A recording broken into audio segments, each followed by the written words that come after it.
Hey yo, it's Vondo, and as someone that wasn't actively paying attention to E3 2021 since last year's event was cancelled due to COVID and the pandemic and all that, this is one of the few games that actually caught my eye and that was pretty interesting. And that game is Riders Republic, and it's being published by Ubisoft. This is an extreme sports game that features biking, skiing, snowboarding, and of course flying wingsuits, and yeah, one of those wingsuits would be a rocket suit as well. And just first impressions when it comes to this whole gameplay reveal trailer that I saw, it looks fun. And I like that it leans into the being arcadey. I like that it doesn't take itself too seriously with the bright and punchy aesthetic, and of course the wild skins and costumes. And the game simply looks fun.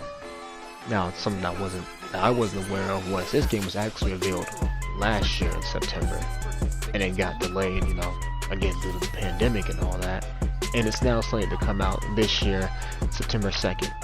It will be some public, well not public, there will be some private betas coming up. I've registered for them.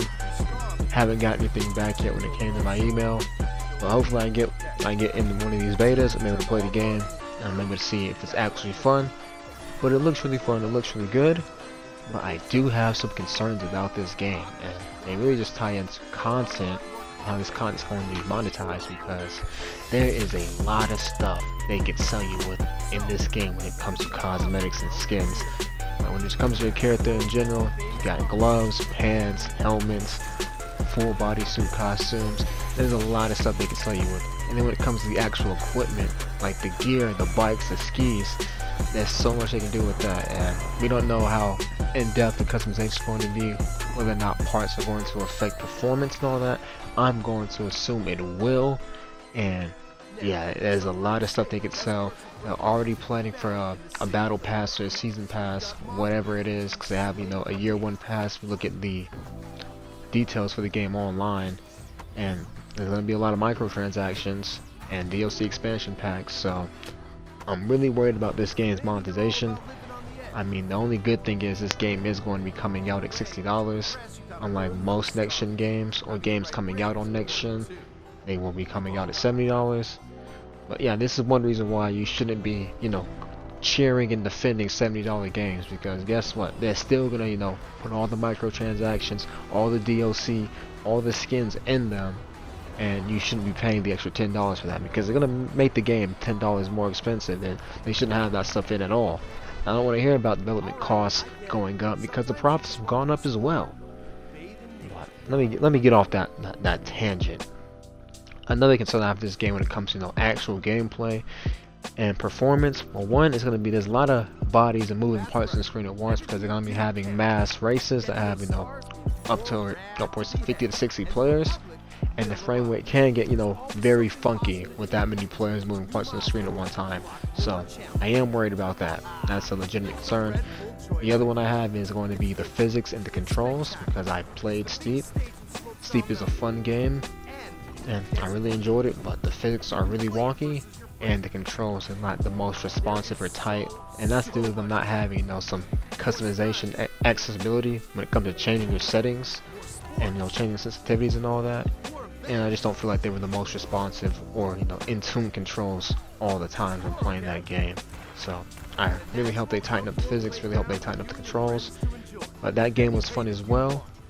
And another selling point about this game is going to be an open world that you can explore. Kind of reminds me of Skate 3 back in the day. But game looks fun. There's going to be a multiplayer component to it. It's going to be a lot of moving parts, a lot of moving players on it. And they got a lot of stuff going for this game. And another thing is, being that I'm talking about this game, let me just get into a tangent about extreme sports in general. I want this game to do good because it's going to breathe life into that genre again, and you can see more developers trying to do that, because I know that Skate 4 is in development, but only thing we heard about that it was being developed, that they were working on it, and that was a while ago. And I like to see more games that are extreme sports come back, because games like Downhill Domination, Freestyle, Jet Set Radio, and Skate, Tony Hawk, those games were really fun. And of course SSX, one of my favorite games back back in the day. So I'd like to see, you know, these games be successful, so EA can be compelled to, you know, release Skate 4 and maybe try, you know, rebooting SSX again. But yeah, that's just a brief thoughts and tangents on Riders Republic. I think it'll be a good game. I am worried about the monetization because it's gonna get real ugly with all the content they can, you know, sell and cram in. And I'm not a big fan of already knowing there's a battle pass and things of that nature already, and the game's not even out yet.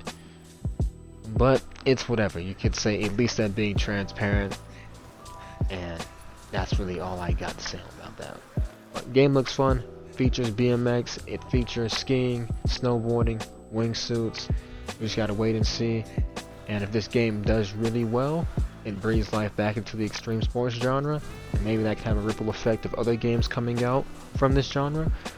Another game that I saw that's similar to this, well, not similar, but that is in the extreme sports genre, is Shredders from Xbox show, and that showcase at E3, and that game looks good as well.